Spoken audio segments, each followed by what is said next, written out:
भारत की सरकर्दा intelligence agency क्या चीज़ है? हमारा क्या बिगाड़ सकती है? हम जो अपने साथ कर रहे हैं, वो इसकी अक्लो-फ़हम से कहीं ज़्यादा है।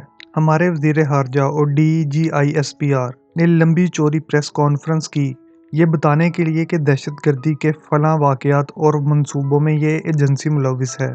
मानना कि सारी बातें दुरुस्त हैं, फिर भी दुश्मन की पैदा करदा अफरा-तफ़री कहीं नज़दीक भी उस अफरा-तफ़री के नहीं जो हम खुद बर्पा करने के माहिर हैं। जज साजिदा अहमद साहिबा के एक खुले हथ की खासी तशहीर सोशल मीडिया पे हुई है। लिखती हैं कि नॉन प्रोफेशनल किस्म के वकला के हाथों बतौर जज इन्हें अदालत में आए रोज़ जो बेइज्जती बर्दाश्त करना पड़ती है, उससे तो कहीं बेहतर था कि वो अपनी पढ़ाई पे इतना वक्त ज़ाया ना करतीं और अपने गांव में गोबर के ओपले ताप। साजिदा अहमद का एक किरदार वकला मुहिम में भी रहा। जब चीफ जस्टिस इफ्तिखार चौधरी का साथ देने पर उनकी ट्रांसफर एक दूर दराज मुकाम पे कर दी गई थी, अब वो खून के आंसू रो रही हैं कि उस तहरीक की पादाश में किस हद तक वकला बरादरी बिगड़ चुकी है और फराहमी इंसाफ के तसव्वुर तक को हाक में मिला दिया है। जो जज साहिबा लिखती हैं उन हकायक से हम वाकिफ हैं। अब तो नौबत यहाँ तक पहुँच चुकी है कि समझदार मौक्कल वकील चुनते वक्त काबिलियत की बजाय वकील के रोब और दबदबे और गुस्सीलेपन को देखते हैं। आजकल रोब बनता है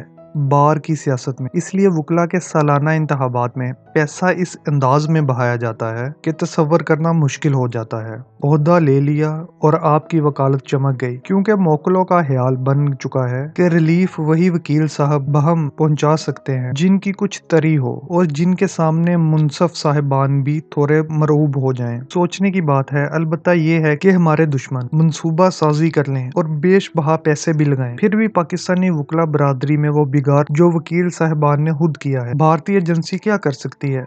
एक बम यहाँ लगवा दिया, एक कहीं और। लेकिन अगयार की सोच में भी ये बात है कि पाकिस्तान के सारे निज़ाम अदल को इस अंदाज से मुतासिर कर दे कि जिस तरीके से वकला बरादरी के शेर जवानों ने कर दिखाया है। एक अखबारी रिपोर्ट ये है कि गुजरात पुलिस के एक साबका अकाउंटेंट रिजवान अशरफ गुजरात पुलिस के साबिक 4 डिस्ट्रिक्ट पुलिस अफसरान के खिलाफ नैब के हवाले से वादा माफ गवाह बन गए हैं। उनकी गवाही की तफसीलात हिला देने वाली है। चारों पुलिस अफसरान के नाम इस अखबारी रिपोर्ट में दर्ज हैं और रिजवान अशरफ कहते हैं कि अपने अदवार में इन अफसरान ने लाखों रुपए पुलिस के मुख्तलिफ फंड से अपने जाती मुस्तमाल के लिए हथियाए। एक DPO साहब के भाई की शादी थी और DPO साहब ने उस पे 40 लाख रुपए पुलिस फंड में से निकाल के खर्च किए। दूसरे DPO साहब अपने जाती खर्चे के लिए पैसे निकलवाते और उनकी बेगम साहिबा जो ऑस्ट्रेलिया में मुकीम है को भी महाना खर्च इन्हीं फंड में जाता। हाथ की सफाई ऐसी के दाद की मुस्तहिक ठहरती है। एक जमाना था कि कहा जाता था कि निचले पुलिस मुलाजमीन तो रिश्वत वगैरह के मुर्तकिब होते हैं, लेकिन पुलिस सर्विस ऑफ पाकिस्तान के अफसरान अपने हाथ ऐसी हरकत से गंदा नहीं करते। रिजवान अशरफ की गवाही बताती है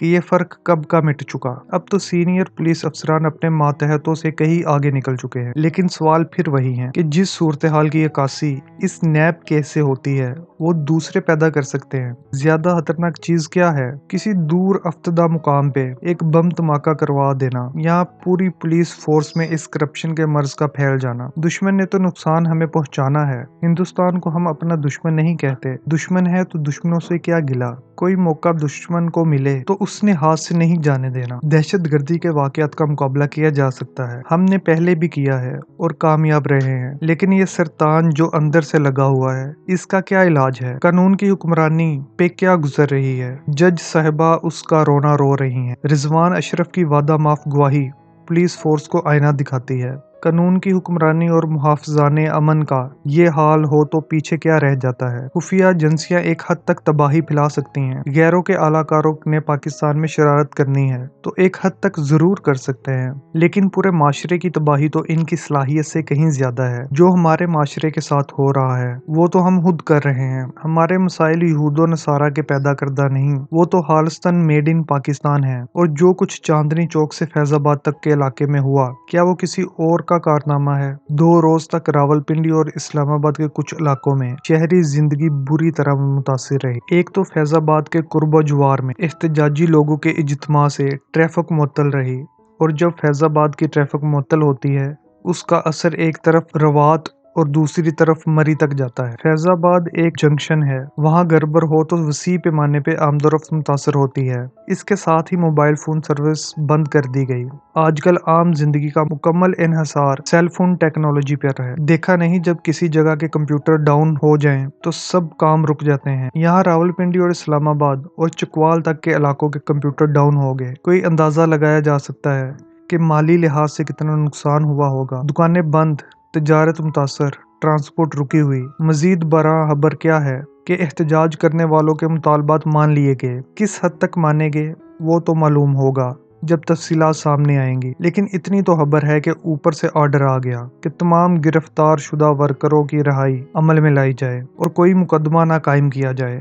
یہ پہلی بار نہیں کہ ایسا ہو رہا ہے۔ 1-2 سال پہلے اسی قسم کا ملتا جلتا احتجاج ہوا تھا، جس کے نتیجے میں 3 روز تک بیشتر پنجاب بند رہا۔ اس دوران جب موٹر وے بند کر دی گئی تھی تو مجھے لاہور پہنچنے کے لیے وسطی پنجاب کے اضلاع کا راستہ چننا پڑا۔ کلر کہار سے لاہور براستہ منڈی، بہاؤالدین، حالیہ اور گجرانوالہ مجھے 9 گھنٹے لگے تھے۔ ٹی وی شو مس ہو گیا۔ مختلف مقامات پہ چھوٹی ٹولیوں میں احتجاج کرنے والے تو نظر آئے، لیکن اس 9 گھنٹے کے سفر کے دوران حکومت نام کی چیز کہیں نظر نہ آئی۔ کوئی پولیس والا، کوئی مجسٹریٹ، کوئی ضلعی اہلکار۔ اس دن لگتا تھا کہ سب کہیں غائب ہو گئے ہیں۔ 3 روز بعد ایک معاہدے کا اعلان ہوا اور احتجاج کو ختم کیا گیا۔ چند روز بعد ایک آپریشن میں احتجاج کے سربراہان کو تحویل میں لے لیا گیا اور ایسا لیا کہ معلوم ہوتا تھا احتجاجی جماعت ہمیشہ کے لیے ختم ہو گئی۔ لیکن موجودہ قضیے نے ثابت کیا کہ ختم ہونے کی بجائے جماعت میں نیا دمہم آ گیا ہے۔